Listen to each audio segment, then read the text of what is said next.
guys, I'm Mark. I'm Madison. And this is Dyson Days. Today we have a Q&A for you guys. Woohoo! So we asked you guys on Instagram what some questions you have for the two of us being newly married, maybe about our dating life, things like that. So we can go ahead and hop into our first question. Sweet. All right, one of the questions we got was... Let's start off with an easy one. Let's start off with an easy question. Get a warm up, because that way we'll both start talking. How did the two of you meet? All right, so I feel like the answer to this question is going to have some follow-up videos, I believe, just because of the nature of how we met. You want me to answer or you answer? You can answer this one. All right, so I tell people that we met online, but I'm specific about it. I say that our paths crossed on Bumble, but we actually met on Instagram. So, this is true. Yeah, I guess, and I'll kind of get the run through of the whole story. I liked her on Bumble, and she liked me back. And if you don't know anything about Bumble, the girl initiates the conversation, and so I was registered as a male. She was registered as a female interested in men. This is important point number one. This is He's a male. In this culture, it's very important to know. So yeah, there's a follow-up video there. So I liked her and she liked me back, but there was never any conversation that followed up. So I was like, what? And so I went and found her profile on Bumble, and I was like, there's an Instagram account. So I went and found her on Instagram, started following her, and noticed she started following me back. And then it was a little conversation at the beginning, now a little over a year ago. And so for those of you that don't know, we've actually only known, we met, started dating, got engaged, got married in a little. All right, so from Justin, he asked, well, what's the best part of being married? The best part, not living alone anymore. All right. I think that's my favorite part. Thinking this. For me, I would say the one thing that stands out the most is, it's silly, but cooking. Not having to eat out every single meal, because people that know me know that, like, I just didn't cook. I don't like the work of preparing a meal. The Lord brought you a wife. Yeah, that was one thing that stood out when I first met her, was the fact that she enjoyed cooking. Okay, let's see. Do you have any big differences? What do you do about them? That's a great question. Who asked that question? This is Chloe. Chloe asked that. All right, so I'll let you go first on this one, if you can think of anything. Big differences. So like we just mentioned, food.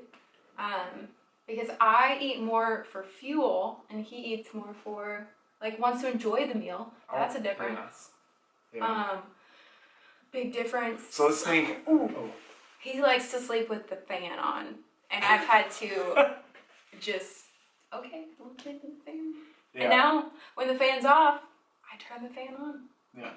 So, and that kind of answers the second part of that question, Chloe. One of the ways we deal with differences is merely trying to serve the other person. And it's probably been sometimes pure pride, where it's like we're letting our pride of our preference lead the conversation or lead the emotion in the moment, rather than seeking the Lord and seeking the other person's opinion to be better than ours, and treating the other person how we would like to be treated.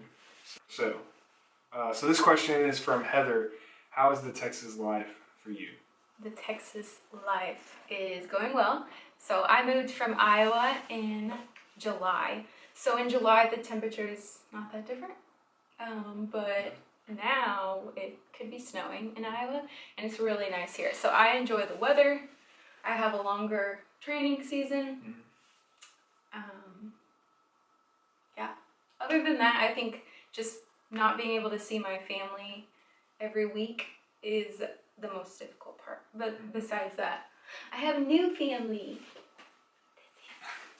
Yeah, I think for me, what I see one of the differences is there's stuff, like you could drive for an hour in any direction here and there's stuff, there's things, there's places to go, restaurants, where in what I noticed when I showed up to Iowa the first time, I was like, I thought every like capital of a state would be like somewhat like Houston or Austin, but so when I showed up there, I was like, oh, it's not like It's vast, small. yeah.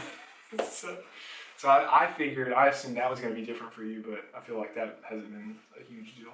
No, traffic's okay. Yeah, We don't venture to Houston all that often, so. for sure. Yeah. Ooh, I lost Next there. question. How did you find a Christian guy / girl? How did we intentionally find each other? That totally God. Absolutely. We were very intentional on our Bumble profiles Oh yeah. to put that we were seeking for a Christian guy or godly man. If you decide to go on a first date, bring up the conversation. How's your walk with the Lord? What church do you go to? Things like that, and you can really maybe see the genuineness of people's heart, and maybe they'll open up to you. Maybe even share their testimony. But if you go on that first date and you see that they're living a very worldly life rather than what their bio says, I think it's, the spirit inside, you can quickly realize those things. And if you don't think you should go on a second date, listen to that inclination, because chances are, if they're living a worldly life, it's easy to get drawn into that. So just seeking someone that's even, chasing after the Lord, you feel like even more than you are, is always a good thing. Next question. Yeah. How did you choose who got to sleep on what side of the bed? Interesting. Do you want to go first? Or you want me to? I don't remember. I kind of remember. Okay. I don't think this is the way it needs to be done. I'll say that first. But it's a traditional type of thing in some places where the guy sleeps on the closest part of the bed to the door.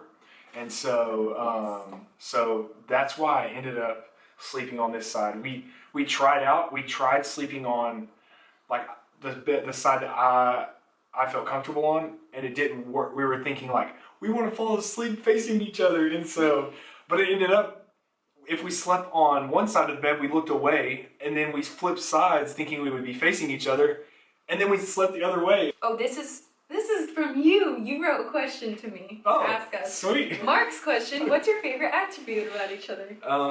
Well, I want to hear yours since I asked the question.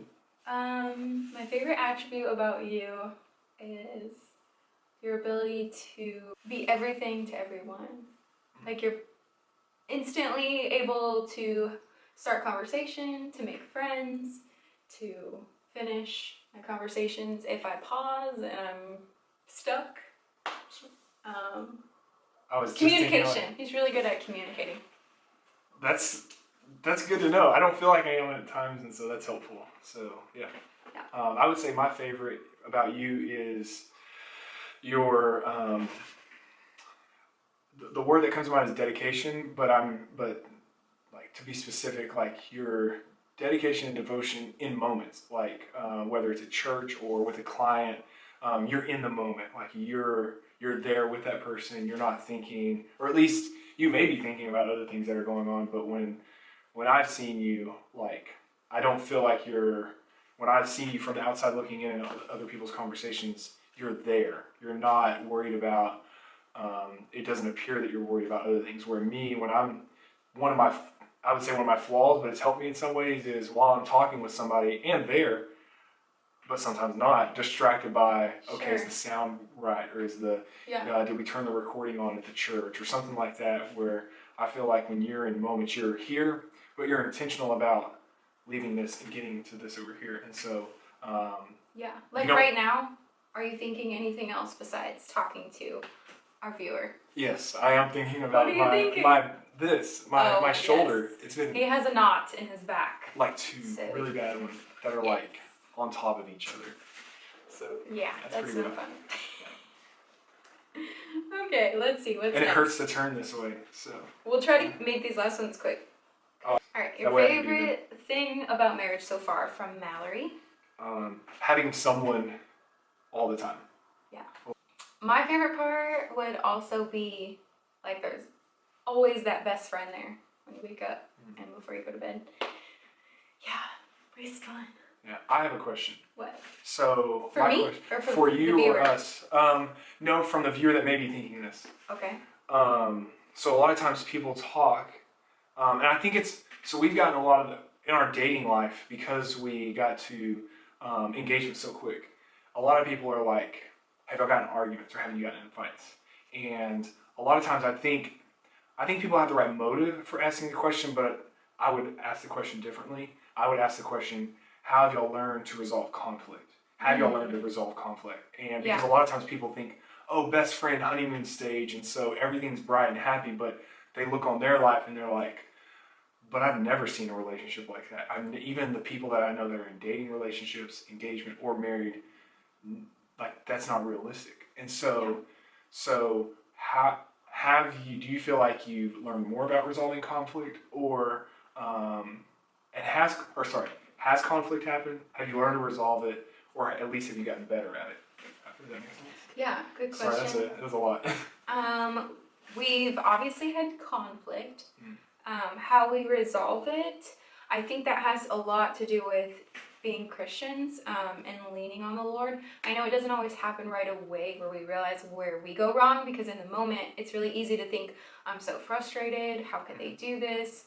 But then turning to Christ and realizing, okay, what have we done in this situation that maybe made the person react that way or treat you that way, or understanding that they have a preference that's different than you, and that's okay. But turning to the Lord first in prayer, get your heart right, and then quickly get back together. And then leaning on other people too, probably. Yeah, absolutely. Yeah. Having a mentor that you can go to that isn't your family, that will give you advice that's sound, and they will also they'll challenge you. Yeah, they'll tell you what you're doing wrong, as well as how to go back to that situation and solve the issue. Yeah, What do you think? I would say I would capitalize on the point you made about God, going to the truth of Scripture, because our emotions, our mentalities, our preferences are constantly moving up and down, and so it's good to go to a source that is constant. The Lord is never changing. He is what theologians call immutable. It's a doctrine that we have learned to lean on in our marriage. That whenever a video doesn't go right, or personalities don't line up, we know we can lean on the Lord because He never changes and He is constant, and He's always good. And so we can lean on Him in everything we do because He is always good and He's never going to change from being always good. So, yeah. Yeah, exactly. Yeah. I should have closed on that. I think that's all the questions we have. Yeah. So. Yeah. So that said, dun, dun, dun, dun.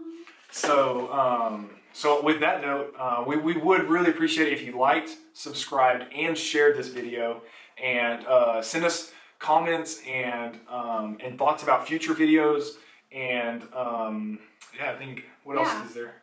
If you have a question that came to mind that we didn't answer in the video, leave comments. That gives us ideas for our next set of videos. Yeah. And then we'll also create. So we're planning on creating some more content that will answer specific questions, whether it's attributes about God or how to function in a certain area in a relationship.